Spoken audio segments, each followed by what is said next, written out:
बच्चों आज हम लोग गणितीय अभ्यास 1B शुरू करेंगे। इसका पहला प्रश्न है, देखिए अपनी किताब खोल लीजिए, पेज नंबर 26 पर। निम्नलिखित परिमेय संख्याओं को उनके सरलतम रूप में लिखिए। हमारी पहली परिमेय संख्या है -8/10। पहले का काम -8/10। अब हमें इसे सरलतम रूप में लिखना है। पहले हम ये समझेंगे कि सरलतम रूप में लिखने का तात्पर्य क्या है, क्या कहते हैं सरलतम रूप। तो एक चीज देखिए, ये परिमेय संख्या है -8/10। इसमें अंश कितना है? कितना है अंश? -8। और हर कितना है? 10। तो जब हमें इसे सरलतम रूप में लिखना होता है, सबसे पहले हम देखते हैं हर ऋणात्मक तो नहीं है।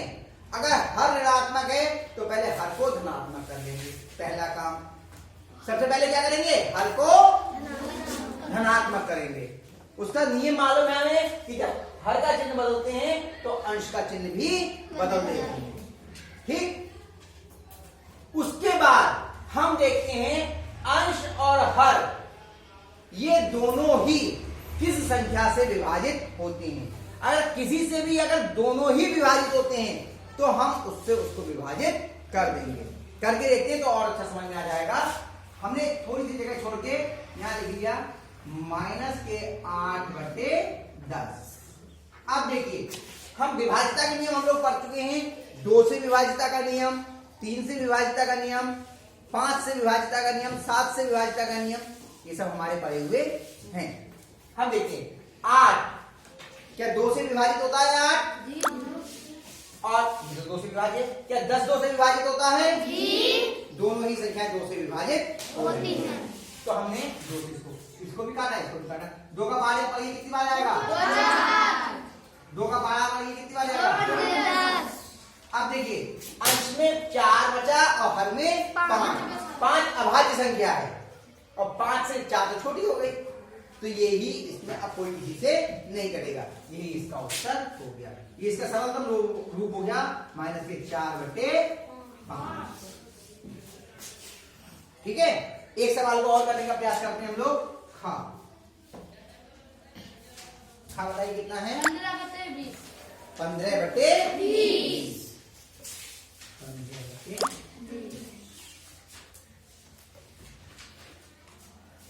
इसमें अंश कितना है? अंश कितना है? 15। और हर कितना है? 20। तो हम यहां लिखेंगे पहले 15/20। अब देखिए, 15 क्या 2 से विभाज्य है? नहीं। क्यों? क्योंकि इकाई के स्थान पे कितना है इसमें? 5।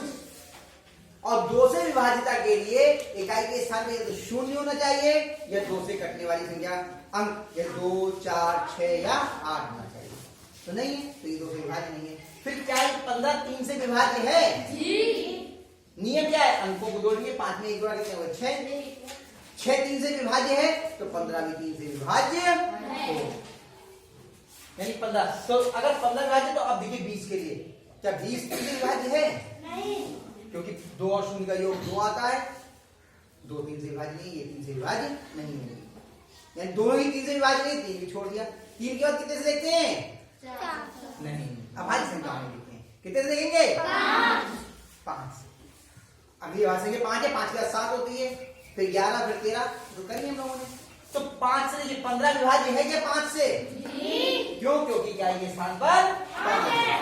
क्या 20 5 से विभाज्य है? क्योंकि इकाई के स्थान पर 0। दोनों ही 5 से विभाज्य हैं, दोनों को ही काट लीजिए। 5 दिया 15 और 5 24। अब ऊपर 3 आ गया अंश में, हर में 4 आ गया। 5 से पीछे, एक बार जब हम आगे चले जाते तो पीछे लौट के नहीं आते।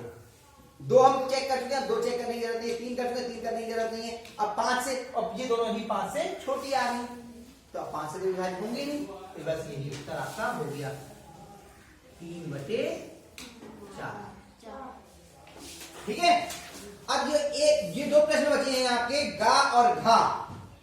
इनको आप लोग स्वयं प्रयास कीजिए घर से करने का। नहीं आएंगे तो मैं आपको बताऊंगा। सही है, अभी इसको उतार लीजिए अपनी कॉपी पे, इन्हें भी दोबारा प्रयास करना और गाँव भाव को भी अपने प्रयास करना। ठीक है, नहीं आएंगे तो मैं बता दूंगा, फिर अगला सवाल हम लोग करेंगे। फिलहाल जो है लोग करेंगे। अब प्रश्न 2, संकेतों बराबर और बराबर नहीं में से चुनकर रिक्त स्थानों को भरिए। हमें ये बताना है कि ये दो जो परिमेय संख्याएं हैं ये बराबर हैं या बराबर नहीं है का सवाल है। -4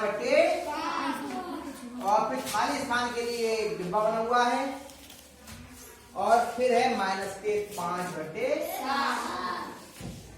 यानी इन दो परिमेय संख्याएं हमें दी हुई है -4/5 और -5/7।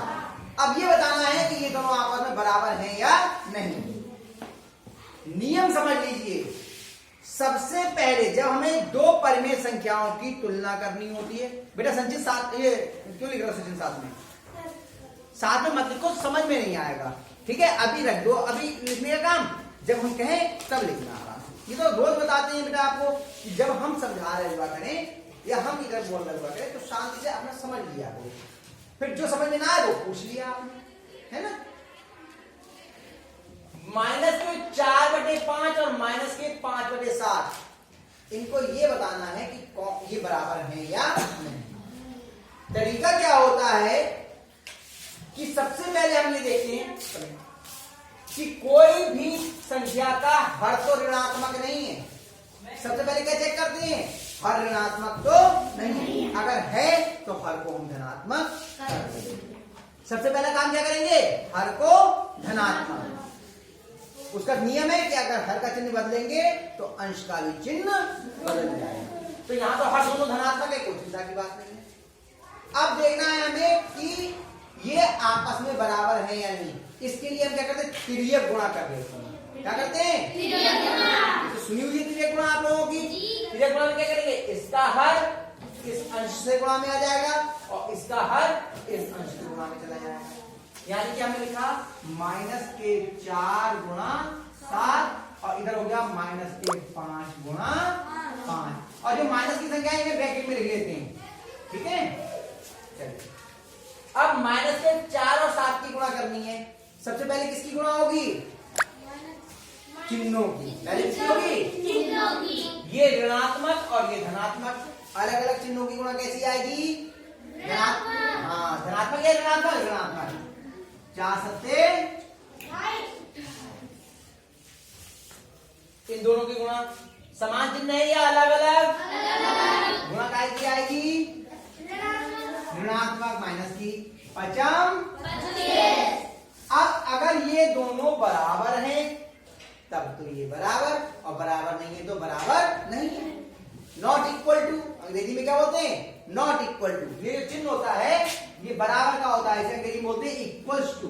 क्या बोलते हैं, हाँ इक्वल्स टू। और अगर इसको काट दिया तो क्या, नॉट इक्वल टू, यानी कि बराबर नहीं है, क्योंकि ये दोनों आपस में बराबर। आओ समझ में, क्यों आया, पक्का। दूसरा करके देखिए एक और, चलो एक और। हाँ क्या है, 7/-11 और बीच में बन गया बॉक्स और -7/11। आप देखिए सबसे पहले क्या करते हैं कि कहीं हर तो ऋणात्मक नहीं है, इसमें कोई हर ऋणात्मक है, कौन सी वाली का, 7/-11। ये हर ऋणात्मक है, पहले इसको धनात्मक कर देंगे। कितना जाएगा, इसका चिन्ह बदलेगा तो इसका भी चिन्ह बदल जाएगा। ये इसमें कैसा है, धनात्मक, कैसा हो जाएगा, ऋणात्मक। -7/11 -7/11। ये तो वैसे ही बराबर दिख रहे हैं, लेकिन फिर भी हम नियम में एक बार इसको चेक करके देख लेते हैं। यानी कि इससे इसकी गुणा और इससे इसकी गुणा करके देखें तो -7 गुणा 11 और फिर हो गया इधर -7 गुणा 11। माइनस और प्लस की गुणा कैसी आएगी? माइनस 11 सत्ते 77। ये भी माइनस प्लस की गुणा माइनस 11 सत्ते 77। बताओ दोनों बराबर हैं कि नहीं? तो चिन्ह काय का लगेगा? क्या लगेगा? प्लस का। अरे बराबर बराबर नहीं की बात हो रही, क्या का चिन्ह लगेगा? कौन सा संकेत लगेगा? बराबर का। दोनों आपस में बराबर हैं। अरे लल्ला क्या कर रहे हो? बराबर का लगना था। ये तो सवाल तो यही था कि ये दोनों आपस में बराबर हैं या बराबर नहीं है। सही है। अगला करूं या करोगे खुद? खुद करोगे। बाकी दोनों प्रश्नों को अपने आप करना और उसके बाद में फिर अगर नहीं आएंगे तो मैं आपको बता दूंगा। ठीक है, तो अपनी कॉपी बता दो। चलिए देखिए, कुछ बच्चों के लिए जो है वो करने में थोड़ी समस्या हुई गा और घा को, तो गा और घा भी हम लोग कर लेते हैं। ठीक है, गा प्रश्न में देखिए ये 4 यहाँ ऋणात्मक दिख रहा है, तो पहले इस 4 को हम धनात्मक करेंगे। माइनस के 8/5 ऐसे लिख लीजिए, खाली स्थान का डिब्बा, और इसका चिन्ह बदलेंगे तो अंश का भी चिन्ह बदल जाएगा। अंश कैसा है इस समय पे? माइनस का। कैसा हो जाएगा? प्लस का। प्लस का चिन्ह लगाते नहीं है। 7/4।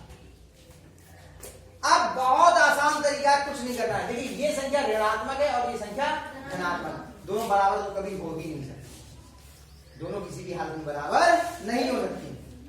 भाई बराबर होने के लिए या तो दोनों ऋणात्मक होती है या दोनों धनात्मक। अब ये संख्या ऋणात्मक है और ये संख्या धनात्मक, तो बराबर तो होंगे। लेकिन फिर भी हम जो नियम है उससे एक बार करके देख लेते हैं। माइनस के 8 गुणा 4 और 7 गुणा 5। देखिए ये 4 इधर हर में था, इधर गुणा में आ गया। ये 5 इधर हर में था, इधर गुणा में चला गया। कितना हो जाएगा? माइनस के 8 और ये 7 पंजे। तो क्या ये दोनों बराबर हैं? नहीं, तो बराबर नहीं है निशान। चलिए घा भी कर दे रहा हूं मैं हाथ में। चलिए घा क्या है? लगे चारों ही कर 14 बटे माइनस के 16, फिर बॉक्स, और कितना है? माइनस के 21 बटे 16। जल्दी जल्दी कर ले, सर आ रहे होंगे। देखिए यहाँ पे ये ऋणात्मक है, पहले चिन्ह बदल लीजिए। माइनस की यहाँ पे क्या जाएगा? माइनस के 14 बटे 16। हर का चिन्ह बदला तो अंश का चिन्ह बदल गया, और माइनस के 21 बटे 16। चलिए गुणा, माइनस के 14 की गुणा करिए कितने से? 16 से। 16 है ना यहाँ बटे में? 16 और माइनस के 21 की गुणा करी 16। देखिए ये दो माइनस प्लस की गुणा कैसी है? माइनस 14 और 16 की गुणा कर लीजिए। रफ स्थान बना लीजिए।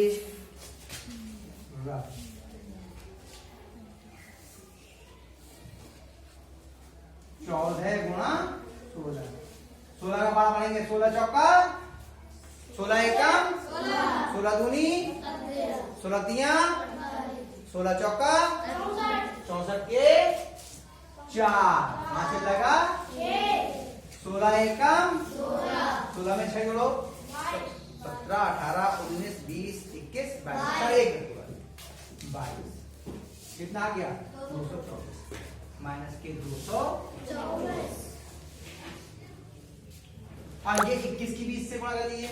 देखिए माइनस और प्लस की गुणा क्या आएगी? माइनस चिन्ह पहले लगा लीजिए, और 21 से 16 की गुणा। 16 एकम 16 के 6 यहां से लगा 1। 16 दूनी 32 में थोड़ा कितने हो गए? माइनस का 325। क्या दोनों बराबर हैं? क्या ये दोनों बराबर हैं? नहीं। तो कौन सा चिन्ह लग जाएगा? बराबर नहीं है। सही है। अब तो समझ में आ गया। इन सवालों को मैंने कर दिया है, पहले और दूसरे सवालों को। इसको आप एक बार अपने आप घर से प्रयास कर लेना। ठीक है, अब इसको उतार दीजिए, मैं सर से बोलूंगा।